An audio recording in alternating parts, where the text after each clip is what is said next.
Buenos días. Ánimo. Bueno, vamos a informar, como todos los martes, sobre la situación de salud. También quedamos en informar sobre el agua en Nuevo León. Va a intervenir el ingeniero Germán Martínez Santoyo, director de Conagua, porque un compañero de ustedes nos pidió información sobre este tema, este asunto que le preocupa mucho a la gente de Nuevo León y también del país. Y hoy enviamos, y se va a explicar, la iniciativa de reforma para eliminar lo del llamado horario de verano. Va a intervenir la secretaria de Energía, Rocío Nale, y el doctor Jorge Alcocer, y nos acompaña la consejera jurídica de Presidencia, la maestra María Estela Ríos González. Entonces, le damos la palabra al doctor Alcocer. Gracias, señor presidente, con su permiso. Muy buenos días a todas y todos ustedes.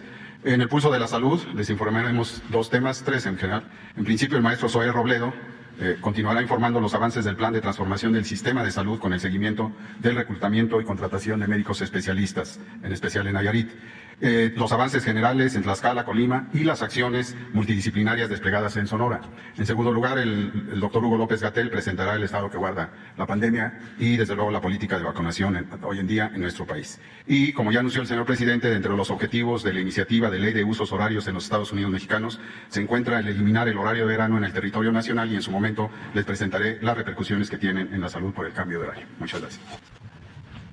Muchas gracias. Con su permiso, señor presidente, muy buenos días a todas y a todos. Vamos a dar a conocer los avances del Plan de Salud para el Bienestar. El primer punto es sobre la Jornada Nacional de Reclutamiento y Contratación de Médicos Especialistas. Lo dimos a conocer aquí a finales de mayo. Se busca cubrir 14,323 plazas. Ya habíamos informado que 4,494 médicos especialistas habían acudido y habían sido acreditados. El pasado viernes, 1 de julio, concluimos la primera ronda de contratación por institución de médicos especialistas. Los gobiernos de los estados que integró el INSABI ya contrataron a 1,188 médicos y médicas, el IMSS a 702, el ISSSTE 202, Pemex 31, el IMSS Bienestar 119 y los institutos nacionales a 11. Es decir, es un total de 2,253 especialistas que ya fueron contratados.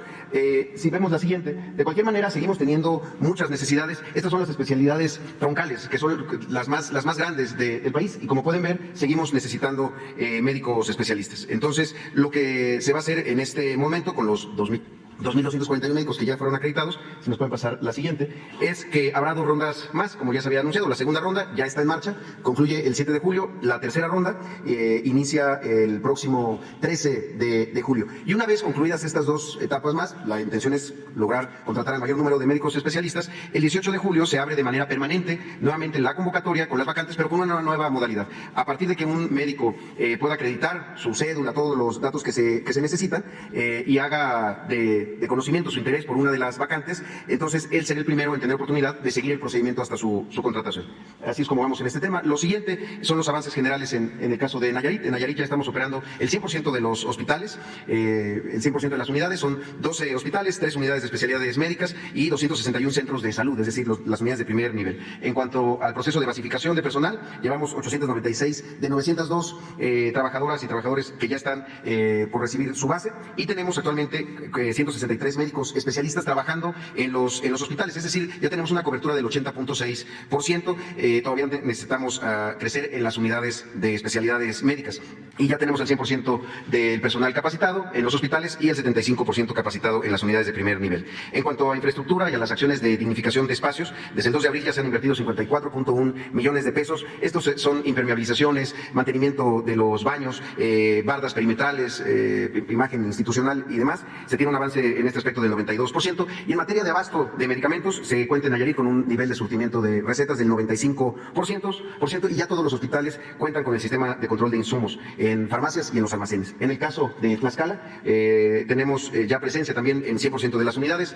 12 hospitales, una unidad de especialidades médicas y 203 centros de salud. En cuanto a la basificación, llevamos 947 de 1,050 trabajadores ya en ese proceso, es decir, el 90%, y se cuenta con 70 especialistas adicionales. En los hospitales todavía necesitamos aún más porque tenemos un porcentaje del 67%. También el 100% del personal ya ha sido capacitado en los hospitales y el 10% en las unidades de primer nivel. También en cuanto a infraestructura, hay una inversión de 66 millones de pesos también en estas acciones de conservación y mantenimiento, un 69% de la meta, y se cuenta con un 87% de abasto de medicamentos, ya también con el sistema de control de insumos. Y finalmente, en el caso de Colima, Estamos ya también presentes en 100% de las unidades, 5 hospitales, y a partir de la segunda semana de julio estaremos en los 120 centros de salud que hay en el estado, es decir, en el primer nivel. En la basificación llevamos 429 de 559 trabajadores eventuales que ya están en proceso de obtener su base, es decir, el 77%, y se cuenta con 151 médicos especialistas en los hospitales. Tenemos una cobertura del 76%. También el 100% del personal en hospitales ya ha sido capacitado. Y en cuanto a infraestructura, desde el 28 de mayo hay una inversión de 50.4 millones de pesos, un avance del 90% en este tipo de acciones que son muy importantes para la operación de las unidades, y un nivel del 90% en el abasto de medicamentos, ya también con el sistema de administración de insumos instalado en todas las unidades. Finalmente, en Sonora iniciamos la primera etapa con los equipos que se desplegaron en aquel estado. Son los equipos que están trabajando en 15 hospitales en acciones como capacitación del personal operativo, las reuniones informativas con las autoridades municipales, con el personal, con los propios usuarios de los sistemas de salud. También se encuentran reorganizando áreas y servicios de hospitales en acciones de limpieza externa. En ese sentido, así vamos en el avance, y esta semana vamos a estar trabajando en Baja California Sur y en Sinaloa particularmente. ¿Es cuánto, señor presidente? Con su permiso, presidente. Secretaria, secretario, consejera, colegas, muy buenos días tengan todas y todos ustedes. Comentamos sobre el COVID, la COVID-19. Como se ve en esta gráfica, ya muy conocida, nuestra curva epidemiológica de agregación semanal, en los casos estimados, vemos que permanece la tendencia a la alza. Esta ya es la 11ª semana consecutiva de este incremento. En el recuadro se aprecia las cifras de los casos estimados por semana, promedio diario durante cada una de las semanas más recientes. Y se conserva esta tendencia importante de que los casos aumentan más importantemente que las hospitalizaciones. Sin embargo, hay un incremento en la ocupación hospitalaria. Tenemos el promedio nacional en 10% de las unidades COVID para personas que no están críticamente enfermas, y afortunadamente las unidades de terapia intensiva o sus análogos se encuentran ocupadas al 3% con personas que tienen COVID. Las defunciones han incrementado ligeramente. Tenemos ahora un promedio diario semanal de 12 defunciones, que es un incremento que empezó a ocurrir en la semana 24, pero también se mantienen considerablemente en menor cantidad comparado con cualquiera de los periodos previos de la epidemia, como se puede ver con claridad en la gráfica que está presente. Ahora, un aspecto importante que queremos recordar es a la población que tiene enfermedades crónicas o las personas adultas mayores siguen siendo las personas con mayor susceptibilidad. De hecho, el análisis que hacemos sobre las personas que lamentablemente han perdido la vida en relación con COVID, vemos que prácticamente el 70% de las personas que fallecieron por COVID tenían alguna enfermedad crónica asociada. Cerca del 70% también eran personas adultas mayores, y 66% eran personas que no se vacunaron. Entonces volvemos a ver lo que se identificó durante la cuarta ola. Es una epidemia donde el daño grave sigue siendo mayormente en personas no vacunadas. Reiteramos la importancia de vacunarse. Las unidades han permanecido activas.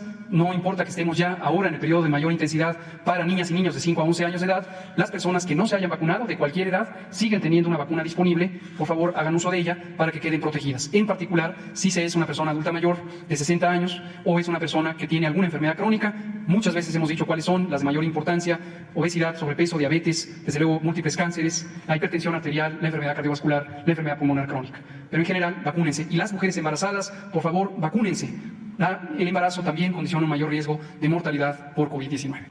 Respecto a la vacunación, seguimos avanzando. Como ya decimos, hemos ajustado el dato del porcentaje de cobertura completa porque hemos incorporado a la población de 5 años en adelante. Ese es el recuadro verde en la siguiente imagen, por favor.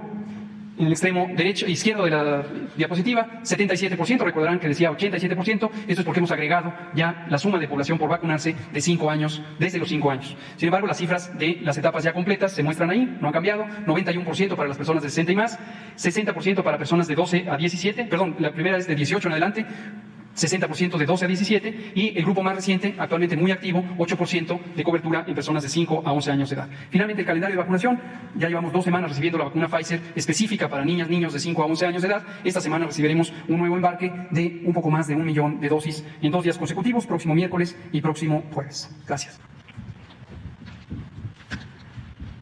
Permiso, señor presidente. Muy buenos días a todas, a todos. Vamos a presentar el avance que se tiene en los apoyos que se están dando a la zona metropolitana de Monterrey durante esta crisis de falta de agua. Adelante, por favor. Como sabemos, la zona metropolitana está compuesta de 16 municipios, 8 metropolitanos y 8 conurbados. Adelante, por favor. En condiciones normales, el suministro a la zona metropolitana tendría que ser de 16.180 litros por segundo. De este volumen, el 30% corresponde a aguas subterráneas, o sea, 4.895 litros por segundo, y superficiales, el 70%, o sea, 11.285 litros por segundo. De este total, a la industria se abastece del 10%. Total para uso público urbano serían 14.225 litros por segundo. Esto tendría que ser en condiciones normales. Adelante. Tenemos un déficit de 3.236 litros por segundo que están afectando principalmente a más de 1 millón de habitantes en la zona metropolitana. Si restamos este déficit de los 16.180 litros por segundo, actualmente se están abasteciendo 12.944 litros por segundo. O sea, el 80% del agua que debería de ser abastecida es la que se está distribuyendo. Adelante. De lo que se refiere a agua subterránea, que representa en este momento la principal fuente para abatir la crisis, se tiene que de 154.4 millones de metros cúbicos, o sea, 4.895 litros por segundo. En público urbano se tiene el 60%, en agrícolas el 4%, industriales 32% y servicios el 4%. Esto es con respecto a aguas subterráneas. Adelante, por favor. Llovió la semana pasada 17.4 milímetros. Esto nos ayudó a que en la presa La Boca se tuviera un almacenamiento del 9%, 3 millones de metros cúbicos. Se está abasteciendo ahorita del Cuchillo 43%, La Boca 9%, Cerro Prieto 1%. Adelante, por favor. La situación actual es: del Cuchillo se extraen 5.247 litros por segundo, de Cerro Prieto 1.327 litros por segundo, ha bajado. De La Boca, con la lluvia, se están atendiendo con 702 litros por segundo, y de otras fuentes superficiales 200 litros por segundo, para dar un total de 7.536 litros por segundo. De La Boca y Cerro Prieto, el déficit es cercano a los 3.000 litros, de 1.3 a 1.5 millones de habitantes que se les da servicio irregular o falta de agua. Adelante, por favor. Los apoyos del gobierno federal al Estado de Nuevo León es con 26 pipas de agua potable. Al momento se han otorgado, abastecido 16.9 millones que se han distribuido a las personas más necesitadas. Se apoyó con 2.183 millones de pesos para la construcción de la presa Libertad. Se han instalado equipos de bombeo flotantes y fijos en la presa Cerro Prieto para que el nivel bajo que tiene actualmente la presa pueda llevar agua a la hora de toma y distribuirse a la zona metropolitana de Monterrey. En apoyos técnicos también se ha trabajado con agua y drenaje de Monterrey para operación del sistema de distribución de agua potable. Adelante, por favor. Esta es una vista de los equipos de bombeo que están en la presa Cerro Prieto. Está la plataforma de bombas flotantes y las bombas fijas del lado derecho. Adelante, por favor. El programa que se tiene para obtener agua del acuífero es la atención a 220 pozos que proporcionarán 1.695 litros por segundo. Se tratará de incorporar 29 pozos profundos dentro del acuífero Campos Buenos Aires. Se perforarán 22 pozos someros, se reactivarán hasta 63 pozos de emergencia y se incorporarán 106 pozos nuevos. Todo este programa aportará 1.695 litros por segundo y el gobierno federal ha aportado 106 millones de pesos para este programa. Adelante. Los avances que tenemos en esta acción de pozos. En pozos profundos están en proceso de perforación. Los pozos someros tienen ya en operación 19, pozos de emergencia 16 pozos en operación y perforación de nuevos pozos 26 pozos. Del total de los 220 programados se tienen 61 en operación y esto aportará 924 litros por segundo, que es el 55% de lo que aportarán los 220 pozos. Adelante. La calidad del agua de los pozos. El agua en pipa que distribuye la Conagua y agua y drenaje de Monterrey es apta para consumo humano. El agua que se suministra a través de la red cumple con los requerimientos de agua potable. A partir de hoy, la Conagua apoyará a Agua y Drenaje de Monterrey con el monitoreo de la calidad del agua en pozos, red de distribución y pipas, principalmente privadas. Adelante, por favor. Se ha establecido un acuerdo con la zona citrícola cercana a la zona metropolitana para aportar hasta 1.000 litros por segundo. Ya se firmó un acuerdo con los agricultores. Se iniciaron los trabajos de interconexión del canal Chapotal con el acueducto Cerro Prieto. Esto ayudará a mejorar las condiciones de abastecimiento y beneficiará a cerca de 500,000 habitantes. Estos 1.000 litros por segundo pues representa la tercera parte de lo que tenemos de déficit. Los trabajos se concluirán a finales de este mes, los trabajos de interconexión del canal Chapotal con el acueducto Cerro Prieto. Adelante, por favor. Hay 63 empresas, industrias con los mayores volúmenes concesionados. Todas estas empresas producen o obtienen del acuífero 1.600 litros por segundo, que corresponde al 32% del total del agua subterránea. Adelante, por favor. Adelante. Son 63 empresas. De estas 63 empresas, 38 ya han tenido acuerdo con la Comisión Nacional del Agua y con el Estado de Nuevo León y aportarán 38 empresas 298 litros por segundo. Actualmente se han conectado a la red 38 empresas que aportarán y están aportando 200 litros por segundo. Esto es una conexión directa a la red y se tiene la precaución de inyectar cloro para evitar cualquier presencia de material orgánico. Se estima llegar con estas empresas hasta 500 litros por segundo. Adelante. El Gobierno de México reitera su llamado para que más industriales o de cualquier otro tipo de uso de agua se sumen a la transferencia temporal de agua para fortalecer el suministro a la red de agua potable de la zona metropolitana de Monterrey. Muchas gracias, señor presidente. Con su permiso, señor presidente, buenos días, secretario, compañeros. Va a presentar el presidente una iniciativa de ley y el objetivo de esta ley es eliminar el horario de verano en el territorio nacional y establecer en forma excepcional un horario estacional en los municipios de la frontera norte. ¿Por qué eliminar el horario de verano? Hay varios puntos. Primero, hay un rechazo popular, hay una inconformidad permanente en la sociedad desde 1996, cuando se instaló este horario. Hay más de 40 iniciativas de ley presentadas desde el 2001 en contra del horario de verano por diferentes fracciones parlamentarias. El ahorro de energía es muy bajo respecto al consumo total y no hay impacto en el gasto familiar. Va a explicar el doctor Alcocer los efectos a la salud. Y, de acuerdo a la evidencia científica, no hay cambios importantes en la luz solar en los países cercanos a los trópicos. Por lo tanto, pues no hay una justificación. Sobre el rechazo popular, la Secretaría de Gobernación hizo una medición, una encuesta, y hay un 71% de rechazo al horario de verano y solamente cuenta con un 29% de aceptación. Esta encuesta se realizó en este año, en el mes pasado. Sobre las iniciativas legislativas, aquí están, estas son 34. Desde el 2001 hasta el 2022 se han presentado por parte del PRI 9 iniciativas, por parte del PAN 2 iniciativas, del Partido Verde 2 iniciativas, del PRD 7 iniciativas, del PT 5 iniciativas, de Morena 1 iniciativa y conjuntas que han firmado varios grupos parlamentarios 3. En los congresos de los estados de Colima, Chihuahua y Quintana Roo hay 5 iniciativas que se han firmado y se han presentado para la eliminación del cambio de verano. Desde 1996, que se implementó, la Secretaría de Energía, con el Instituto Nacional de Electricidad y Energías Limpias, el FIDE y la CFE, se lleva a cabo una medición de cuánto ahorro de energía representa. En esta gráfica de barras verdes se le ve cómo se empieza a medir hasta obtener un pico alto en el 2010 y en el 2013. De ahí el ahorro de energía decae debido a la innovación tecnológica, sobre todo en la eficiencia energética de los enseres domésticos, refrigeradores, ventiladores, aires acondicionados y el cambio de luminarias, luminarias por las ahorradoras de energía.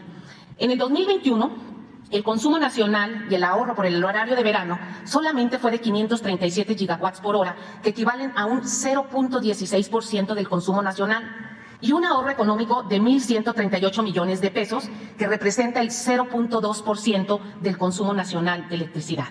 En los primeros 3 años de este gobierno se han medido cuál ha sido el impacto del ahorro del consumo y solamente es el 0.2% del ahorro económico sobre la implementación. También se mide la reducción de emisiones de CO2. Del 2020 al 2019, las emisiones equivalen solamente a un ahorro de 0.06% de las emisiones totales de CO2 en el país, y en el 2019 fue 0.07% de las emisiones. Entonces, como ustedes ven, bueno, pues estos son los datos. Estas mediciones se hacen regularmente y no hay un impacto por el que no podamos eliminar el horario de verano. Y conforme a las cuestiones de salud, pues voy a darle el uso de la voz al doctor. Gracias. Gracias, ingeniera. Con su permiso, señor presidente, ¿se pasa la primera, por favor? Los humanos tenemos relojes biológicos que se encargan de regular las funciones de diferentes proteínas y órganos desde la vida fetal. El cambio de hora altera el tiempo de exposición al sol y desequilibra nuestro reloj biológico. Por ello, varias sociedades internacionales del sueño aconsejan un horario sin cambios y recomiendan mantener el horario de invierno de forma permanente, en especial para niños y las personas de edad avanzada.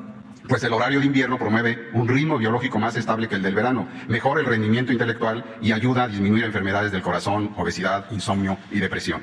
Los adultos necesitamos de 3 a 7 días para adaptarnos al cambio de hora y la población infantil requiere más tiempo. La falta de sincronización con el medio ambiente altera nuestro orden temporal interno y causa problemas físicos y mentales, como podemos ver en la siguiente. En el sistema nervioso se pueden presentar somnolencia, irritabilidad, dificultad en la atención, la concentración y la memoria. Aumenta la secreción de jugo gástrico, lo que trae en consecuencia que el apetito disminuya en el día y aumente en la noche. En lo psicoemocional, además, la depresión, las ideas suicidas se aumentan en algunas épocas del año y en algunos horarios y latitudes, más que en otros. Hay mayor riesgo en quienes requieren de concentración para realizar funciones al iniciar el día, como son pilotos, los escolares, maestros, empleados y ciertos trabajadores. Incluyen, entre otras, fatiga, disminución en el rendimiento escolar y laboral, menor productividad en general y mayor uso de estimulantes. No hay que olvidar que el posible efecto puede ser mayor con los cambios de salud provocados por la pandemia debido al SARS-CoV-2. Y en la siguiente imagen, en cuanto al sueño de las y los adolescentes, este disminuye en promedio de 32 minutos por noche, principalmente durante las primeras 2 semanas después de iniciado el horario de verano. Hay disminución de la atención después del inicio del horario de verano, resultando en tiempos de reacción más largos y aumento en los lapsos de inatención escolar. El aumento de la somnolencia diurna se ha demostrado significativamente en comparación al momento de la semana previa, por ejemplo, en algún estudio, al inicio del horario de verano. Conclusiones. El inicio del horario de verano afecta el sueño y la vigilia de las y los estudiantes de secundaria, lo que resulta en el aumento de la somnolencia diurna. Y en cuanto a la salud, en la siguiente, por favor, la salud del corazón en forma breve, existe asociación entre el horario de verano y el aumento de la ocurrencia de infarto al corazón, especialmente en la primera semana después de ser implementado. Los posibles mecanismos son varios, derivados de la privación del sueño, la desalineación circadiana ya mencionada y las condiciones climáticas. Y finalmente, la siguiente, por favor. ¿Por qué deberíamos abolir el horario de verano? Lo primero que debemos contemplar es que la elección del horario de verano es política y por lo tanto se puede cambiar. Varias naciones consideran la eliminación del horario de verano, aunado al anterior, la Sociedad Internacional para Investigación de los Ritmos Biológicos, que concluyó que las ventajas del horario estándar superan a las del cambio de horario.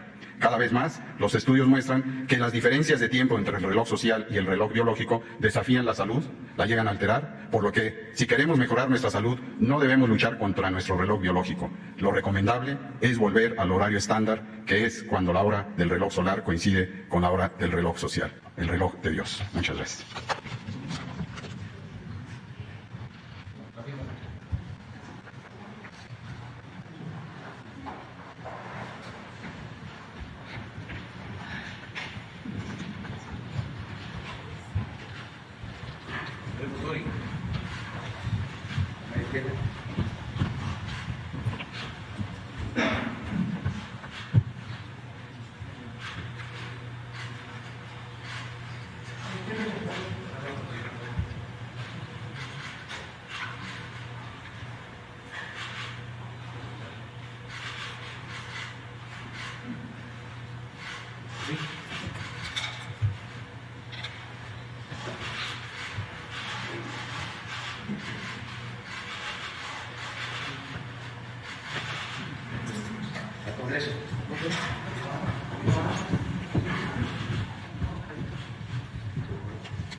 Adelante. Mujer, usted, 4, 5 y 6. Ahí, esperamos. Sí, se registró, ¿va? Adelante. Gracias, presidente. Muy buenos días. Todo Andrés Banguera, Veracruz. Primero para el titular del Seguro Social, sobre la situación que está prevaleciendo con los pensionados y los jubilados, o en lo que estamos en ese proceso, presidente, quienes acuden a las oficinas generales para ver en qué situación o cómo va estas circunstancias, para ver cuánto nos toca, cuánto vamos cotizando, qué es lo que hay que hacer, a quién hay que acudir. Sin embargo, muchos se quejan, muchos jubilados, muchos pensionados, de que en las oficinas no hay quien les dé información, no aparecen en muchas de las ocasiones sus archivos, les hacen dar varias vueltas y se cansan ellos. Inclusive esto obliga, lo mencionan también, de que se tienen que acercar a los coyotes del seguro, que están allá afuera de las oficinas de Seguro Social, para que estos sean quienes les tramiten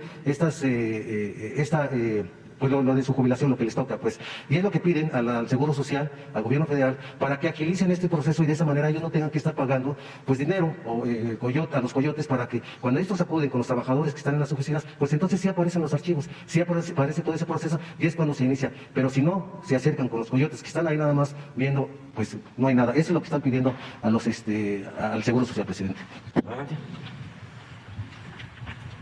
Muchas gracias, señor presidente, muchas gracias por la pregunta. Uno de los temas en los que más estuvimos trabajando durante la pandemia fue justamente la tecnificación y el uso justamente de la tecnología y de varios sistemas para evitar que tenga que haber trámites en ventanilla o ir disminuyendo el número de trámites de ventanilla. Un ejemplo particular, el número de semanas cotizadas y el salario en el que están registrados los trabajadores. Eso ya no tiene que pasar por una ventanilla. Hay un reporte especial de cotización que lo puede sacar cada uno de los trabajadores una vez por mes. Lo mismo estamos haciendo con otros temas que tienen que ver con jubilados y demás. Seguimos teniendo algunas situaciones con las homonimias, que es estas veces que las personas tienen mal registrado su nombre o se repite su nombre y que por eso hay alguna situación. Pero de los elementos más importantes, además de lecciones de la pandemia quizá, es que muchas cosas tienen que evitarse los intermediarios y que se pueden hacer ya en línea. Y para eso no se necesita que absolutamente nadie intervenga. Lo que queremos lograr para finalizar este año es que 6 procesos más tengan ya de manera directa y automatizada la posibilidad de que alguien quien realice esto. Otro ejemplo que hemos echado a andar ya desde hace 2 años, la opinión de cumplimiento. Antes había un trámite que todas las dependencias tenían que pasar para verificar si la empresa que estaban contratando cumplía sus responsabilidades de la seguridad social. Eso ya se eliminó también ya se puede hacer de manera automática. Entonces, le hacemos llegar información sobre todos los procesos que ya no necesitan ni de ventanilla y mucho menos de un gestor o un intermediario que cobre por sus servicios, cuando esto debe ser 100% gratuito y sin dilación y de manera automática. Gracias. Pero para información general, el martes próximo, en una lámina, se informa a los que hacen gestiones para sus jubilaciones, todo el manejo de pensión, se puede informar aquí. Sí, presidente, gracias. En otro tema, usted ha manifestado que en su gobierno no va a haber ninguna obra inconclusa. Incluso el pasado 19 de febrero también anunció, junto con el director del INDEP y el líder de electricistas, Rosendo Flores, un programa social para jubilar a cerca de 9,000 electricistas, trabajadores de luz y fuerza del centro. Sin embargo, pues han pasado ya cerca de 5 meses, presidente, y no ha sucedido nada. ¿Qué está pasando con este programa? ¿Qué está pasando con esta situación de alternativa laboral? ¿Cuándo se va a hacer esta justicia a los trabajadores que demandan, ya sea de una vez solucionada esta situación? Y pues dicen, Felipe Calderón nos quitó la oportunidad de seguir trabajando para dar estas concesiones a Iberdrola, y es por eso que piden la ayuda del gobierno federal. Sí, ya está en trámite una solución a los trabajadores que fueron despedidos de la empresa Luz y Fuerza del Centro, a los trabajadores del ESME. Ya se está tramitando un apoyo que les corresponde. Yo creo que en pocos días van a tener ya respuesta. Vamos a cumplir con el compromiso. Gracias. Y finalmente otra queja de las amas de casa, presidente, es precisamente que algunos trabajadores de la CFE en varias zonas del Valle de México, aprovechando de que cientos de hogares no han pagado sus recibos de luz, ellos acuden a tocar, a sorprenderles y diciéndoles que tienen una orden de corte de luz. Ante la necesidad de que no tienen por qué, o ellos no quieren que se les corte la luz, las familias, pues les piden dinero para que no les corten esa luz. Ellos dicen que es una orden de la CFE, ya a partir de que no se liquide el recibo que les llega, tienen que pagar, así les haya llegado un día antes y no lo hayan pagado. No sé si esto sea por parte de los trabajadores de la CFE que están actuando de manera incorrecta, porque no debe ser, o si efectivamente es una orden de la CFE de cortar inmediatamente el suministro eléctrico a todos esos hogares que no han pagado el suministro de luz. Es un asunto de convencimiento. Antes se podía no pagar la luz, no pagar los impuestos, porque el dinero de la gente llegaba al gobierno y se lo robaban los funcionarios. O había privilegios, pagaban la luz, pagaban impuestos los pobres, pero los potentados tenían privilegios. Eso ya se terminó. Estamos barriendo, limpiando, desterrando la corrupción en el país. Y esto nos obliga a todos a cumplir. No es obligatorio nada, es por conciencia. Todos tenemos que cumplir con nuestra responsabilidad, todos tenemos que contribuir, todos tenemos que ayudar, nada por la fuerza, todo por la razón y el derecho. Entonces, es un llamado a la gente a que todos participemos y que se entienda que el dinero del presupuesto es dinero del pueblo, y el presupuesto es sagrado, porque es dinero para el pueblo, y es dinero, en el caso actual, para la gente más necesitada, para la gente más pobre. Entonces no se le está quitando el dinero si no se paga la luz o los impuestos a un gobierno en abstracto, a un grupo de funcionarios corruptos. Se le está quitando el dinero a la gente. Entonces, hacer conciencia de que estamos actuando con honestidad, distribuyendo la riqueza de México con justicia, evitando que haya abusos. ¿Se acuerdan cómo decían los tecnócratas reaccionarios y corruptos? Que era otra de las frases. Ojalá y se vayan apuntando. De que había que apretarse el cinturón. Siempre le pedían al pueblo apretarse el cinturón. Ahora no. Ahora es el gobierno el que se está apretando el cinturón. Por ejemplo, no hay aumentos en los precios de la luz. No hay aumento en el precio de las gasolinas. ¿Listo? Antes no era tomado en cuenta. No les importaba la economía popular. El secretario de Hacienda del licenciado Peña, el último, que estaba también en el Seguro Social, familiar de Carlos Salinas de Gortari, González Anaya, declaró de un aumento a las gasolinas, en un gasolinazo, que eso no afectaba a la gente, porque la mayoría no tenía carros y no consumía gasolina.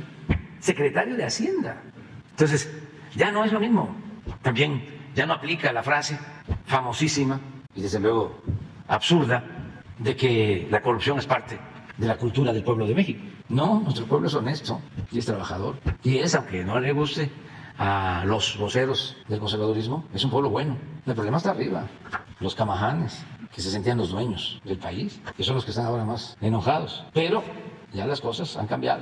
De modo que sí hago un llamado a que cumplamos todos y no culpar a los trabajadores, porque en efecto ellos deben de estar recibiendo la instrucción de que cobren, porque si no, quiebra la Comisión Federal de Electricidad. Eso es lo que puedo comentar. ¿Quién? Acá. Buenos días, Marta Obeso de Esfera Noticias y de la revista Naturopatía. Señor presidente, recordarle que en el 2018, al inicio de su sexenio, se convocaron desde el Senado de la República la celebración de foros de consulta de salud, una actividad sin precedentes que se realizó en todos y cada uno de los estados de la República Mexicana, reuniendo a más de 9,000 expertos en salud. En ese momento, el doctor Navarro, que es actual gobernador de Nayarit, era presidente de la Comisión de Salud en el Senado de la República. Mi pregunta es, señor presidente, si se está tomando en cuenta toda esta información y todos estos compromisos asumidos para brindar, para fortalecer el sistema público de salud en México, para todo este programa que se está anunciando aquí todos los martes, y si usted tiene conocimiento de qué acuerdos fueron y cuáles son los que se están aplicando, considerando además que entre los primeros estados donde se está fortaleciendo los servicios públicos de salud está el estado de Tlaxcala, y precisamente en estos foros de salud la gobernadora Lorena Cuellar fue muy participativa y sobre todo impulsando las recomendaciones de la Organización Mundial de la Salud. Yo quisiera saber si se está tomando en cuenta todo este trabajo realizado en el 2018. Sí, desde luego. En esencia, lo que se busca es garantizar el derecho del pueblo a la salud. ¿Cómo hacerlo? Pues con un sistema de salud pública eficaz, de calidad, para atender primero a los que no tienen seguridad social, que es más de la mitad de la población, los que no están como derechohabientes del ISSSTE, del Seguro o de otras instituciones. Lo que se está llevando a cabo es la federalización de todo el sistema de salud pública. Ya no la dispersión del sistema de salud, sino la federalización. ¿Cuáles son los temas principales? Mantener en buen estado toda la infraestructura de salud que estaba en el abandono, desde las unidades médicas, los centros de salud, los hospitales, toda la infraestructura. Esto incluye el terminar con obras que dejaron inconclusas, porque para robarse dinero hacían un hospital para justificar el gasto que se les enviaba desde la federación, porque en el llamado seguro popular, que ni era seguro ni era popular, lo que se hacía era enviarles mensualmente a los estados una cantidad de dinero. Entonces, ese dinero muchas veces se desviaba para otras actividades y también se aplicaba en construir hospitales, hacer contratos con empresas. No se terminaban los hospitales, quedaban tirados. Estamos hablando de cientos de hospitales abandonados, hechos en barrancas, en zonas inapropiadas y sin considerar de que además de construir el hospital se requiere equiparlo y se requiere tener médicos y tener especialistas y abasto de medicamentos, mantenimiento. Eso no les importaba.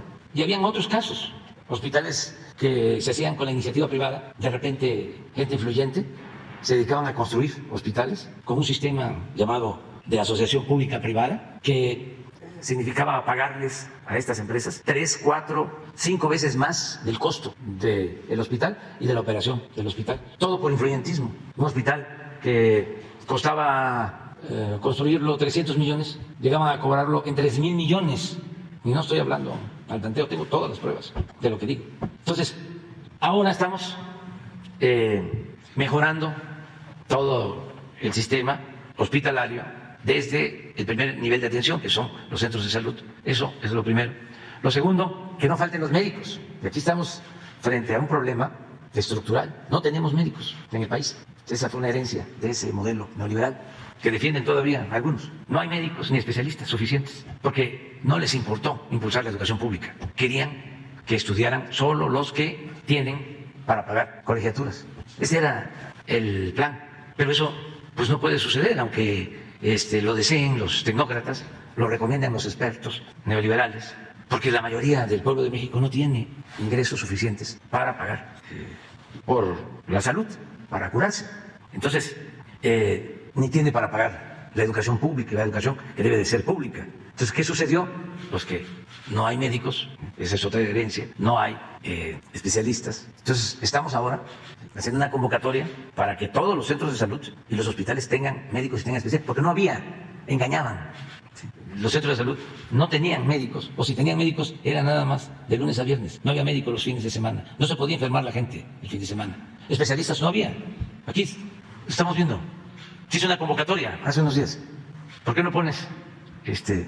Estamos hablando de una convocatoria que hace el Seguro Social, que tiene fama de garantizar más sueldos, más prestaciones que el ISSSTE o que la Secretaría de Salud. Pero ahí no hay otra, la que sigue. Ese es el general. Miren,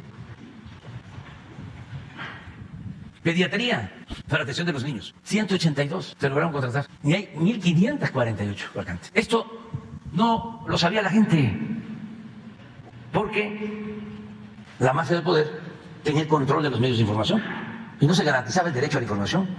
Muchas cosas se desconocían, así dominaban, así se imponían. Bueno, entonces ahora estamos haciendo un esfuerzo para tener los médicos y tener todos los especialistas. Ya logramos, estamos estado por estado con Nayarit, por lo que mencionabas. Ya tenemos casi el 100%, porque ahí está el doctor Navarro y es el estado modelo. Así queremos, pero nos falta, pero queremos 100% en personal. Eso es lo otro. Hicimos el compromiso de basificar. Dejaron 80,000 trabajadores eventuales, algunos que trabajaron por contrato por muchos años. Entonces, el compromiso es pacificarlos, tener médicos generales, médicos especialistas, mejorar la infraestructura, equipar los centros de salud y el abasto de medicamentos. Y todo esto gratuito, garantizar el derecho del pueblo a la salud, porque no es un privilegio, es un derecho que tienen todos los mexicanos. Empezamos en Nayarit, seguimos en Tlaxcala, a ver, pasa la lámina, así vamos, y queremos ir avanzando. Entonces, sí tomamos en cuenta los foros que se hicieron sobre las necesidades de mejorar el sistema de salud. Se hablaba mucho por cuestiones ideológicas y también por negocio de lo mal que estaba la educación en México, porque ahí hubo una lanzada, bueno, hasta Claudio X González encabezó una campaña en contra de la educación pública y muchos otros, pero no se hablaba de la ruina del sistema de salud pública, porque se robaban el dinero de los medicamentos. 10 distribuidoras le vendían al gobierno 100,000 millones de pesos en medicamentos. Y también una mafia que alimentaba hasta medios de comunicación. Por eso no se hablaba de que estuviese mal el sistema de salud. Estaba mal, decía, el sistema educativo. No se escuchaba nada de deficiencias en el sistema de salud. Y lo cierto es que está peor el sistema de salud que el sistema educativo. Nada más que la campaña en contra de los maestros y de las maestras con la llamada reforma educativa fue durísima, también en los medios. Entonces, tenemos el reto, el desafío de levantar todo el sistema de salud pública y lo vamos a lograr. Así es, señor presidente, y precisamente este fin de semana el doctor Pedro Centeno Santaella, que entre paréntesis pienso que debería estar aquí todos los martes en el Pulso de la Salud, recordó que para estar de acuerdo con los lineamientos de la Organización Mundial de la Salud y establecer aquí en México un sistema único para que el Estado mexicano tenga la rectoría de manera homogénea y pueda utilizar diversos métodos terapéuticos, ya que actualmente la atención en salud está enfocada solo a la alopatía. Pero se tiene también otras disciplinas médicas que han probado su pertinencia, como la acupuntura, la herbolaria y la homeopatía. ¿Usted qué piensa, señor presidente, de que precisamente para fortalecer este sistema único de salud se tomen en cuenta estas disciplinas alternativas? Que estoy de acuerdo. Todo tipo de medicinas y de tratamientos y de medidas para la salud deben de aplicarse, todas. Hasta la medicina tradicional, y se aplica en unidades médicas, en hospitales, hay medicina tradicional y se tiene que seguir impulsando. Esto pues es una tarea de la Secretaría de Salud. No sé si quieras aportar algo tú sobre esto, de cómo no hay un enfoque solo a la medicina. Y sobre todo porque en las vacantes no vemos oferta para este tipo de especialidades. Sí. Sí, el tema es importante y la respuesta de inmediato es que se integra y se debe integrar todo este camino para un bien único que es mantener al ser humano desde su nacimiento o desde antes hasta el fin de su vida en condiciones de salud. Y este objetivo lo sumamos a muchas acciones que ya se mencionaron, todas ellas, y que desde luego no han tenido el desarrollo completo. Por ejemplo, la homeopatía tiene sus bases, desde luego hay que conocerla, hay que formar o buscar que se formen estos también trabajadores de la salud en ese aspecto, pero todas las demás acciones que son del pueblo, de que nacen precisamente en nuestra cultura, son bienvenidas. Tan es así que hay, nada más como ejemplo, hay muchos medicamentos que su base real de química está en productos del campo. Y muchos, por ejemplo, en la diabetes, son utilizados con éxito, complementario a veces a lo que en la alopatía, en la medicina tradicional, en la más usada, desde luego juegan un papel colateral importante. Esto no deja de tener, desde luego, la necesidad de darle lo que requiere las poblaciones indígenas y, desde luego, su sabiduría. Ustedes saben que, nada más un ejemplo, no hay tiempo para más, uno muy importante fue el que salvó muchas vidas de la falla cardíaca, que es una planta, una hoja, que es la digital. Y la digital se sigue vendiendo, utilizando para esos fines, ya nada más que comercializada, en términos generales bien, y desde luego esto está a la base en un té, como el té de coca en otros países, y todo esto desde luego se suma, y no tenemos para nada que excluirlas, al contrario, integrarlas, y desde luego hay lugares donde esto se logra con mayor o menor posibilidad, pero bienvenido. Gracias. Y finalmente, señor presidente, agradecerle al secretario de Salud su gestión, porque el pasado 13 de mayo representantes de COFEMITES Internacional pudieron reunirse con el doctor Ricardo Cortés Alcalá, pero en esta reunión, señor presidente, el doctor Cortés Alcalá reconoció que precisamente la Dirección de Medicina Tradicional y Desarrollo Intercultural tiene 20 años siendo un área de simulación, esto por falta de presupuesto. Preguntarle a usted, señor presidente, ¿qué opina que un área de la Secretaría de Salud tenga tanto tiempo siendo un área de simulación porque no tiene presupuesto para alcanzar sus objetivos? Pues hay que verlo internamente y se informa.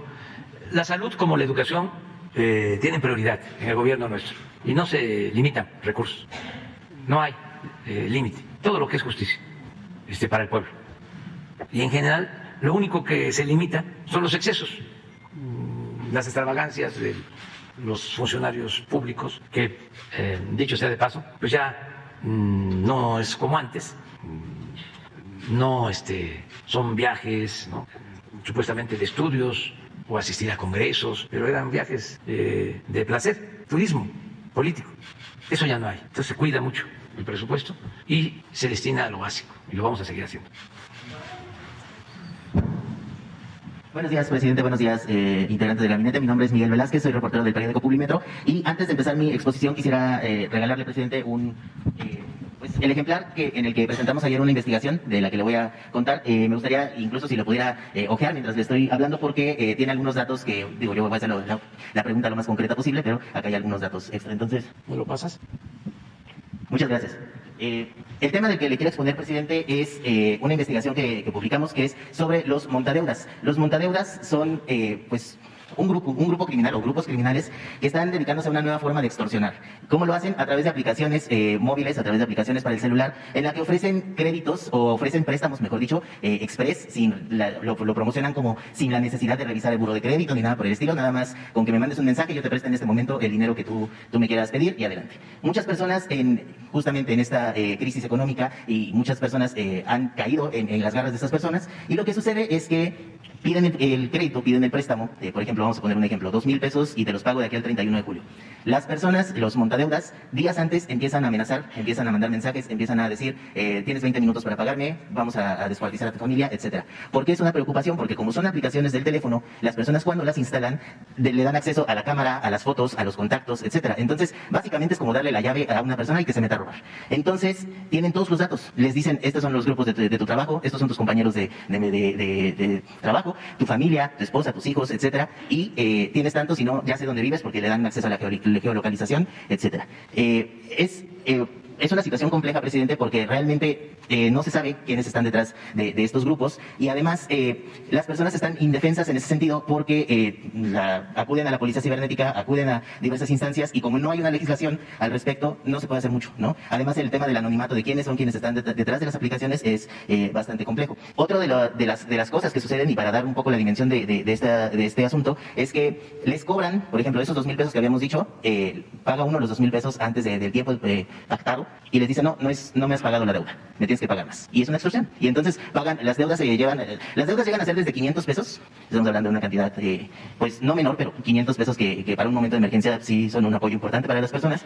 Y les amenazan también con difundir montajes o estas imágenes, pues sí, montajes de con el rostro de la víctima en posiciones, no sé, grotescas, posiciones sexuales, o incluso decir, yo te voy a quemar a ti, decir que tú eres un violador de niños, que tú eres un secuestrador, etcétera. Entonces muchas personas no saben qué hacer, no saben a dónde acudir. La única forma que tienen de protegerse, por así decirlo, pues es denunciar a través de las tiendas de aplicaciones, borran los comentarios. Cuando hacen, lo más que pueden llegar a hacer es eliminan la aplicación, y las personas, los delincuentes, porque son delincuentes, no les importa porque vuelven a subir otra aplicación exactamente igual y nada más le cambian el nombre, el logotipo, etcétera. Entonces, esta investigación está publicándose en Publimetro toda esta semana. Este es el primer ejemplar, y pues me gustaría preguntarle, presidente, ¿qué información tenía usted de esta forma de extorsión? Y también preguntarle si se analizaría alguna manera de legislar o regular las aplicaciones que existen en nuestro país, porque es realmente muy sencillo caer en las garras de estas personas. Y preguntarle también pues qué opina al respecto. Sí, pues primero pues felicitarles por la investigación, porque esto ayuda mucho a que la gente no sea extorsionada. Ya podemos decir que los denominados montadeudas, así es, ¿verdad? Sí. Son parte del crimen organizado y que no hay que dejarse sorprender. No a los montadeudas desde aquí, y tener mucho cuidado, porque es como las cajas de ahorro de antes, que se instalaban en los pueblos y para obtener clientela empezaban a pagar tasas altas de intereses. La gente, pues por beneficiarse, confiaban, depositaban ahí sus ahorros y de repente desaparecían. Muchos fraudes de ese tipo. Entonces, no caer en esas trampas, y vamos nosotros a investigar. Le voy a pedir a Ricardo Mejía que haga una investigación y que hable con ustedes para que tengan todos los elementos y nos dé un informe más completo sobre esto y otros mecanismos que hay para estafar. La utilización de recomendaciones de funcionarios públicos, el hablar en mi nombre. Una vez le hablaron al gobernador de Sonora, nuestro amigo, hermano, Alfonso Durazo, para decirle de que yo estaba pues necesitado de un dinero y que sí, algo así, Alfonso lo puede contar, que si podía ayudarme, que lo depositara en una cuenta, cosas de ese tipo. Entonces hay que andar a las vivas. Entonces vamos a considerarlo, ¿no? Muchas gracias, presidente. Y sí, un dato que también hoy presentamos en portada en Publimetro es que estas estafadores, estas personas mandan hasta 300 mensajes en una hora con amenazas, con insultos, con todo este tipo de situaciones. Entonces es importante hablar de ello, sobre todo para que están aprovechando estos vacíos legales, presidente. Sí, hay que ver qué se puede hacer legalmente y también ver con las aplicaciones, ver con Twitter y con Face y con todas las aplicaciones de Internet, porque sí tiene que haber control. Es lo de los bots. ¿Cómo no van a saber de que contratan granjas de bots? Y si no tienen el mecanismo, lo deben de crear. El caso de Twitter o de Face, lo de Twitter es clarísimo, de que echan a andar campañas de calumnias, de mentiras pagadas, inflan datos. ¿Cómo una empresa no va a saber de que es artificial, de que no es real lo que está sucediendo en su red?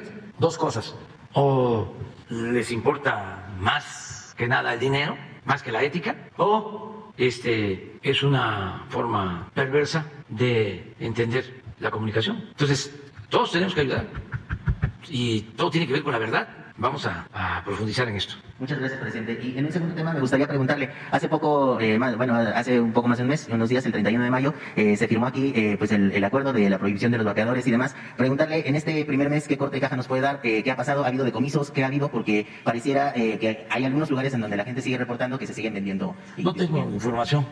No sé si tú podrías... vapeadores, que si a partir de que se prohibió el comercio, ¿qué ha sucedido? ¿Qué saben ustedes? Perfecto. Con mucho gusto, gracias por preguntar esto. Les recuerdo a todo el pueblo de México que los vapeadores y cigarrillos electrónicos son modalidades igual o más tóxicas que los cigarrillos convencionales y otros productos del tabaco. Que es completamente falso que sean una alternativa para dejar de fumar o para evitar fumar. Que es completamente falso que sean una forma suave o menos agresiva del tabaco. Son productos tóxicos. No hay dosis de tabaco que pueda ser benéfica para el cuerpo humano, no hay dosis de tabaco segura y no hay forma de presentación del tabaco que pueda ser menos dañina que otras. ¿Qué ha pasado desde que el presidente firmó aquí en presencia pública y se promulgó inmediatamente en el Diario Oficial el decreto que prohíbe la circulación y comercialización de vapeadores, cigarrillos electrónicos y sustancias como las mezclas y los cartuchos que utilizan estos dispositivos? Que tuvimos una reacción en su mayoría muy positiva. Al día siguiente, literalmente, de que se emitió el decreto, que salió en la versión vespertina del Diario Oficial, ya teníamos la mayoría de las tiendas o boutiques de las marcas principales de vapeadores y cigarrillos electrónicos cerradas. O sea, tuvieron muy claro que no podían cometer un acto ilegal y decidieron cerrar. Desafortunadamente, hay otros modos de comercialización menos predominantes en pequeñas tiendas que están vendiendo diversos productos de consumo a través de la inhalación y han seguido ofreciendo los productos. Esto lo podemos ver incluso en centros comerciales, donde hay unos pequeños kioscos que venden todo tipo de productos, juguetes, cubos, varios artefactos y siguen vendiendo vapeadores. ¿Qué estamos haciendo? COFEPRIS, a través de su Comisión de Operación Sanitaria, tiene sendos dispositivos, sendos operativos para ir a inspeccionar, verificar y cuando corresponde clausurar y desde luego decomisar el producto, dejar retenido el producto y se establecen las líneas de sanción a quien corresponda, a quienes sean los propietarios de estos establecimientos. Entonces, no hay marcha atrás, el vapeo es dañino. Esta medida fue tomada con la conciencia de proteger la salud de las personas, particularmente niñas, niños, adolescentes, que son el blanco de la industria tabacalera, para agarrarlos en las garras de este muy dañino adicción al tabaco. Y por cierto, a nivel mundial, a partir de que México tomó esta decisión, hemos visto algunas expresiones muy importantes de avance en la lucha contra el tabaco. Parece que en la comunidad global se permea también esta conciencia de que sí se puede cuando hay voluntad política. Recientemente, Panamá acaba de promulgar la ley correspondiente que prohíbe la importación de vapeadores. Esto ya lo tenía Panamá en discusión durante varios años, pero finalmente tomaron la decisión de ir hacia adelante. Sospechamos que eso va a pasar en varios países, no solamente de la región de América Latina y el Caribe, sino de otras regiones del mundo, que al ver el buen ejemplo de prácticas de voluntad política en pro de la salud, van a empezar a tomar decisiones y en algún momento la industria tabacalera tendrá muy claro que es un negocio fallido porque es un negocio de enfermedad y muerte. Esto continuamente está cambiando, no tengo en este momento la cifra, pero la podemos comentar. Vamos a pedirle a nuestro comisionado de COFEPRIS, si es tan amable, publicar un boletín con la información de cómo va avanzando este proceso de sanción y decomiso. Pero el llamado que hacemos es a todos los pequeñas y pequeños empresarios que vean en esta una forma de hacer ingresos, que tengan claridad de que no tiene caso hacer ingresos a costa de la salud del pueblo y que es mejor abstenerse de hacer esto, retirarse y cambiar a otro tipo de prácticas legales, pero además legítimas. Muchas gracias. Allá, camisa roja. Buenos días, señor presidente. Buenos días, miembros del gabinete. Eduardo Esquivel Ancona, SDP Noticias. Bien, el pasado domingo 3 de julio salió una nota en el diario Le Monde donde se hablaba de que la compañía Nestlé estaba boicoteando la ley de etiquetado para prevenir el sobrepeso y no comer productos chatarra, advertir de los productos chatarra que son nocivos para la salud. En esta nota del diario Le Monde se hace ver que la compañía helvética con su gobierno trató de boicotear este etiquetado y pues la pregunta sería si ustedes supieron de este intento de boicot de la compañía Nestlé, que no ha salido de México invirtiendo. Usted nos dijo que la próxima semana creo va a ir a inaugurar una planta que en Veracruz de esta gran empresa que tiene en México el monopolio de la leche en polvo, del café soluble, de la leche evaporada. Entonces, ¿qué ustedes supieron de este boicot? Y pues qué bueno que no se dejaron, que la ley se promulgó y pues ya tenemos advertencia de los mexicanos sobre lo nocivos de ciertos productos alimenticios. Sí, fue un proceso de diálogo, de discusión, de un grupo amplio tanto del gobierno como de la industria, empresarios nacionales, extranjeros, participaron las cámaras, se discutió bastante sobre el tema y al final se llegó a un acuerdo. Desde luego no todos quedaron satisfechos, pero se aprobó lo del nuevo etiquetado y es vigente y ya está aplicándose. En el caso de Nestlé es probable que se hayan inconformado como otras empresas, pero no han dejado de trabajar en México, de invertir. En efecto, voy a ir a Veracruz a inaugurar una planta que construyeron cerca del puerto y se mantiene una relación de respeto y es pues lo que siempre sucede en las democracias, de que son posturas distintas, porque también son intereses diferentes. La empresa defiende, ¿no?, su producto y el comercio, y el gobierno tiene que defender a la empresa, pero también tiene que procurar que no se afecte a los consumidores, que no se afecte la salud.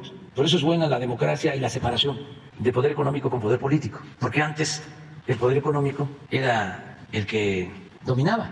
Los funcionarios, que ni siquiera eran servidores públicos, actuaban como empleados de las grandes empresas del poder económico, y el gobierno democrático tiene que representar a todos, a ricos y a pobres, y no ser un comité al servicio de una minoría. Siempre lo he explicado, bueno, desde Aristóteles se sabe de que la democracia es el mejor sistema de gobierno y significa la representación del pueblo, y la oligarquía es el gobierno de las minorías. Entonces nosotros aspiramos a que en México haya democracia. Es Aristóteles el que define que hay 6 formas de gobierno: la aristocracia, la democracia, la oligarquía, la monarquía, no recuerdo ahora las 6, pero ahí queda de tarea. Y él va explicando por qué es mejor una que otra y llega a la conclusión que la mejor forma de gobierno es la democracia. Algunos dicen la menos mala.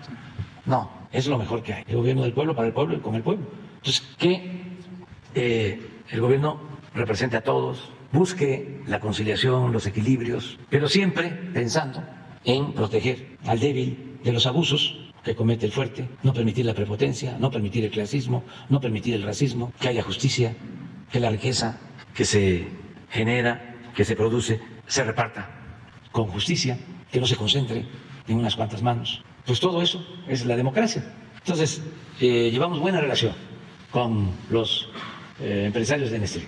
¿Y con el gobierno suizo también? Sí, sí. No tenemos dificultad, no tenemos problema con ningún gobierno.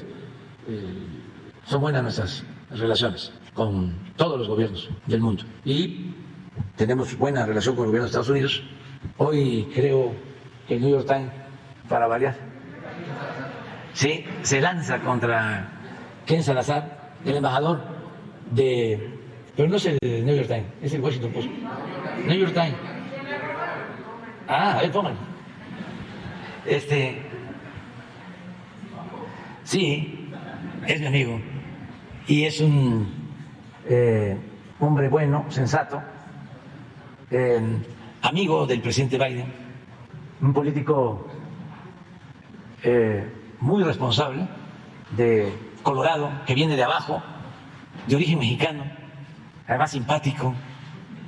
Es muy amigo del presidente Biden y él es una gente buena y tenemos una extraordinaria relación. A él le conté una vez lo de la canción de los Tigres del Norte, porque Colorado fue de los estados que pertenecían a México. Texas, los apellidos de los tejanos: González, Garza, Gutiérrez, Benavides, Rodríguez. Entonces, México, ¿no? Y a él le conté lo del corrido de los Tigres del Norte, ese que dice: yo no crucé la frontera me cruzó.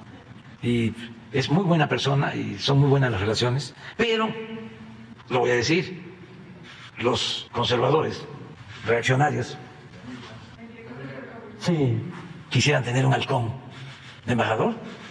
Hay un embajador estadounidense cuyo nombre es preferible olvidar, el peor embajador que ha habido en la historia de México.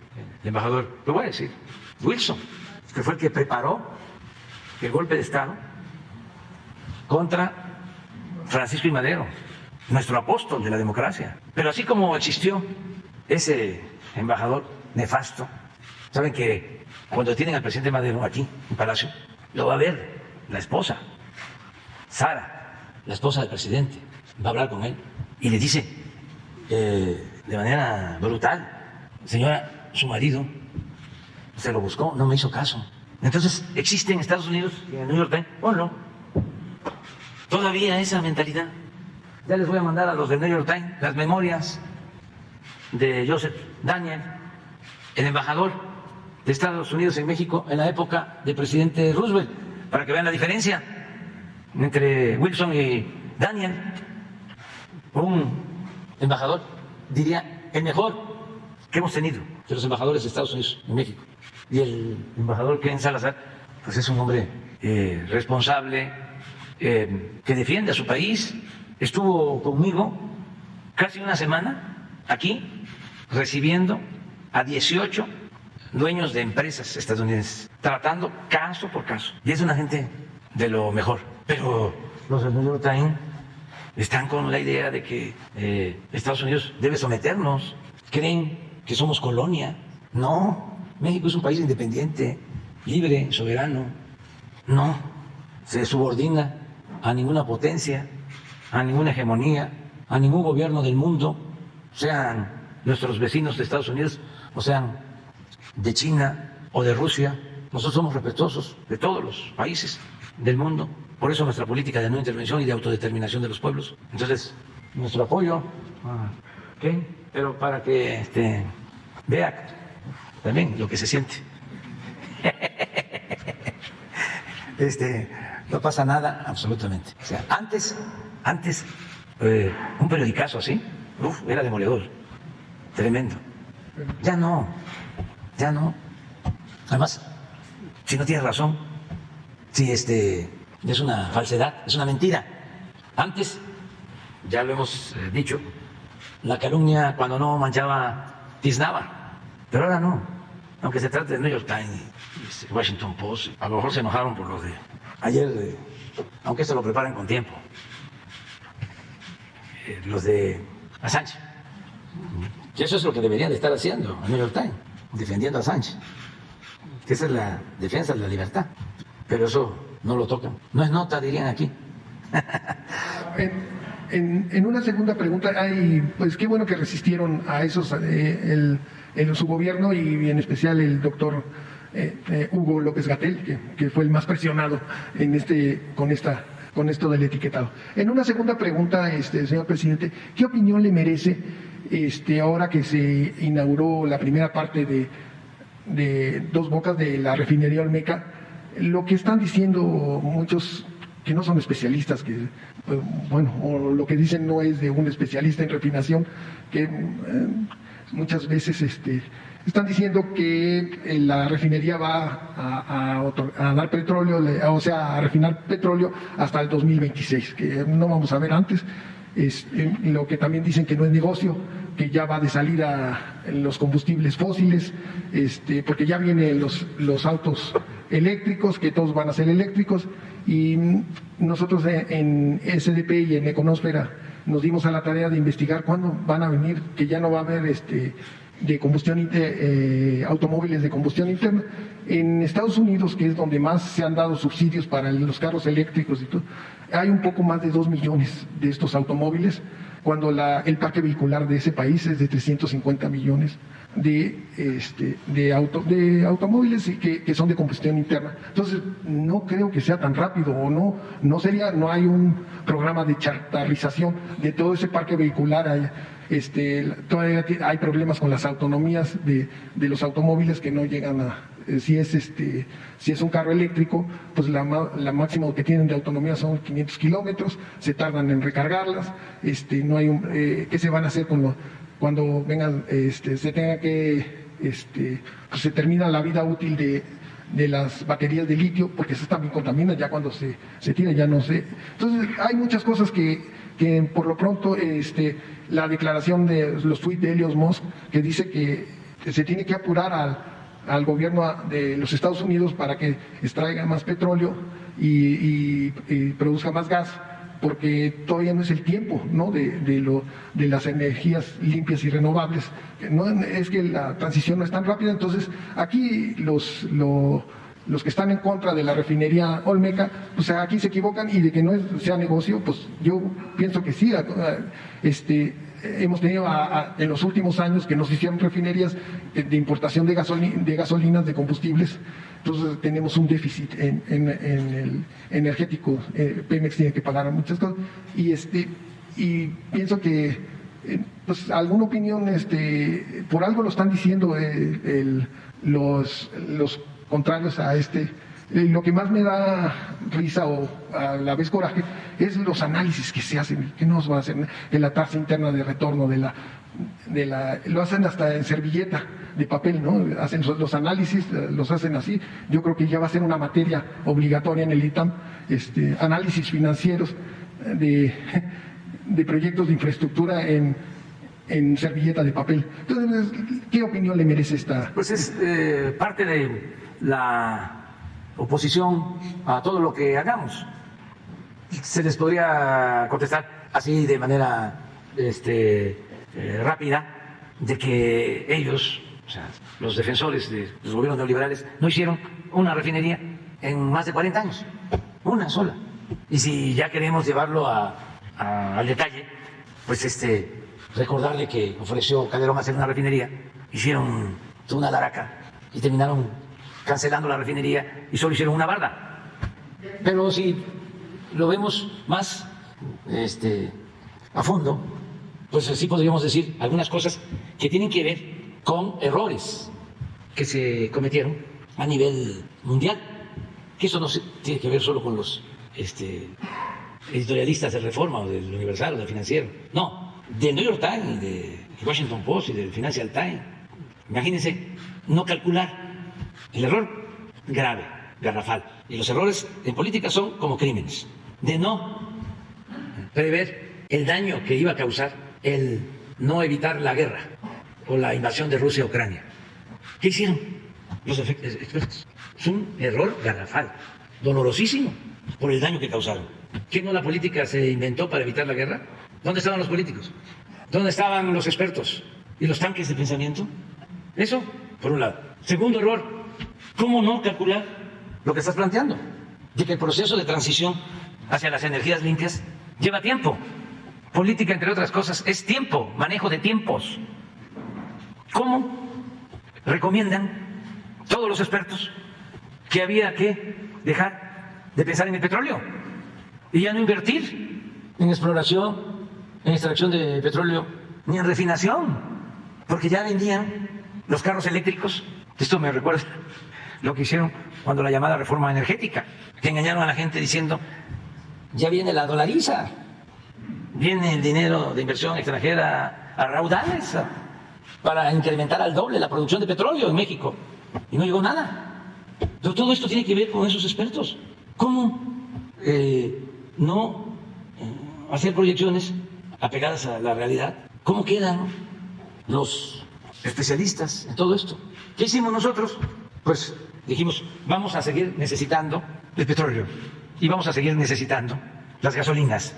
Si nosotros no hubiésemos invertido en extracción de petróleo, primero en exploración para descubrir nuevos campos y luego en extracción, estaríamos, ¿no tienen la tendencia de producción de petróleo? Para que vean, 15 años consecutivos de pérdida de producción. Si no nos metemos a invertir, estaríamos sin materia prima. Segundo, si no levantamos las refinerías que nos dejaron casi en ruina, no tendríamos capacidad para refinar nuestra materia prima. Acerca de que no es negocio la refinación, siguen con eso. Les voy a dar una noticia. De enero a la fecha ya se pagó la refinería que compramos de Deer Park.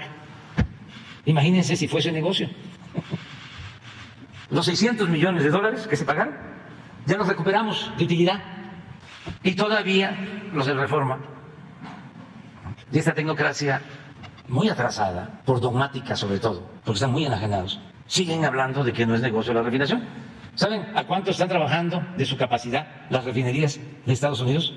al 95% de su capacidad, porque tienen una crisis de falta de plantas de refinación. Yo aquí aconsejaría que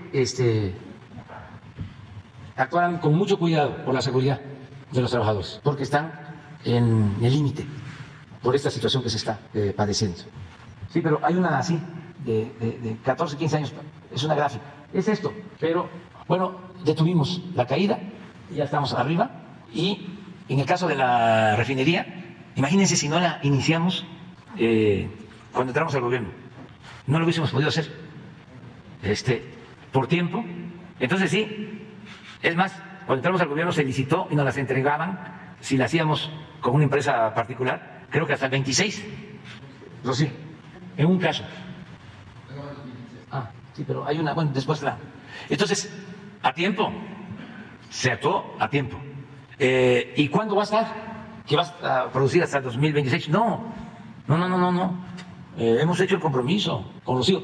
Toda planta de esta naturaleza tiene que integrarse, ¿sí? Y lleva tiempo para que empiece a producir en su totalidad. Así fue cuando se construyó la última refinería en México, a finales de los años 80, hace más de 40 años. Se inauguró la primera etapa, iniciaron las pruebas y empezó a operar 6 meses, un año después, a toda su capacidad. Aquí queremos, ya para diciembre, ¿así es o no? Si queremos para diciembre. A ver, de una vez. Sí, el viernes se explicó en qué etapa estábamos. La etapa constructiva, la primera etapa constructiva, es que las 17 plantas de proceso se levantaron, después de preparar el sitio y demás. Todos los equipos críticos, todos, estoy hablando de reactores, recipientes, compresores, todos que son equipos que no hay en México. Tuvimos que salir a comprar a diferentes partes del mundo y se hacen por especificación. No hay un almacén donde yo diga, quiero este o quiero este, no, todo es ingeniería. Y para esto pues dan tiempos de entrega de 15 meses, de 18 meses y nosotros salimos antes. Entonces toda la refinería ya está comprada, está en sitio y lo que viene ahora es la integración. Todas las plantas en una refinería tienen muchas tuberías y se integran una a otra. Y hay un rack principal que es como un puente, para la gente que me escucha, es como un puente y en ese puente van todas las tuberías que se integran para ir hacia la zona de almacenamiento donde ya se lleva el producto, en este caso gasolina y diésel principalmente, que es para lo que está. Entonces lo que sigue es la integración entre todas las plantas, el tendido de miles de kilómetros de tubería y cable, porque también va con la integración eléctrica. Es mucho trabajo, pero ya todo el equipo crítico, dinámico, mecánico, que es muchísimo, ya está aquí. Y lo que dice el presidente, hoy no podríamos hacer esto. Si él nos indicara hoy y nos dijera, tienen 3 años, sería muy difícil, porque hay un desabasto mundial de accesorios de acero por la guerra de Rusia y Ucrania. Son países que son siderúrgicos y que hay una afectación en el mercado mundial. El precio subió en una forma exponencial, pero nosotros salimos a comprar antes. Salimos en el 2019 a través de compras tempranas. Entonces, claro que el reconocimiento a los más de 35,000 trabajadores mexicanos que levantaron esa obra, todos son mexicanos. Los ingenieros de Pemex, del IMP, de las compañías, todos son mexicanos, pudimos hacerlo. Se me hace una mezquindad quienes nada más critican por alguna cuestión ideológica o de lo que sea ante un hecho real. La refinería es una realidad, la refinería ya está ahí y costó, pues realmente a precio de valor actual. La verdad es que hoy esa refinería nos salió en una ganga, así lo quisiéramos hacer hoy. Es una obra, se explicó el viernes cuánto cemento, cuánta varilla, toda la proveeduría nacional trae un contenido nacional del 72%. Entonces ahorita hicimos un programa para que todas las empresas que están instaladas en las 17 plantas empecemos con la integración. Ya empezamos con los tendidos de ductos, ya hay en algunas plantas los ductos de salida, las tuberías, ya empezamos con ello y la instrucción del presidente fue, el tiempo es muy importante y lo marca la seguridad, lo que acaba de decir. Se hacen pruebas y arranques de más de 90,000 equipos. Equipos son válvulas, bombas, reactores, compresores, todo. Se va haciendo el tendido y se va probando equipo por equipo. ¿Qué pasa si, por ejemplo, una bomba o una válvula no da el flujo y presiona una línea? La válvula se regresa, se checa, se revisa y se vuelve a hacer. Eso se llaman pruebas. Y eso lo hace un equipo especializado, que pues nosotros en Pemex son nuestros refineros. En México nada más los refineros son Pemex, que ya estamos integrando para iniciar. Entonces sí, el compromiso con el presidente es tratar de que en diciembre podamos. meter el primer barril, que la integración pueda quedar. Tenemos mucha confianza en que todos los equipos son nuevos, son de seguridad, se hicieron con base de ingeniería, con cálculos exactos, pues no tengamos los problemas. Pero lo marca la seguridad industrial y pues la velocidad del trabajo. Y ese es el compromiso, presidente. Ya terminamos, porque ¿saben qué cosa? Faltan dos cuestiones. Una, quiero expresar mi inconformidad por la forma en que se llevó a cabo un procedimiento judicial en Campeche. Hablo de la forma en que entraron a hacer una diligencia en la casa del presidente del PRI. Ustedes saben que el señor no es santo de mi devoción, pero no estoy de acuerdo con el procedimiento, porque es indigno, porque no se puede humillar, vulnerar la dignidad de las personas. Tengo dos cosas bien presentes. Cuando Televisa entró por gestiones ante el gobierno de Estados Unidos con cámaras a la casa de Saddam Hussein, y un reportero famoso mostró de cómo vivía y se hizo todo un espectáculo. Y recientemente lo que le hicieron a Evo, que igual entraron a su domicilio y grabaron todo para degradarlo, además con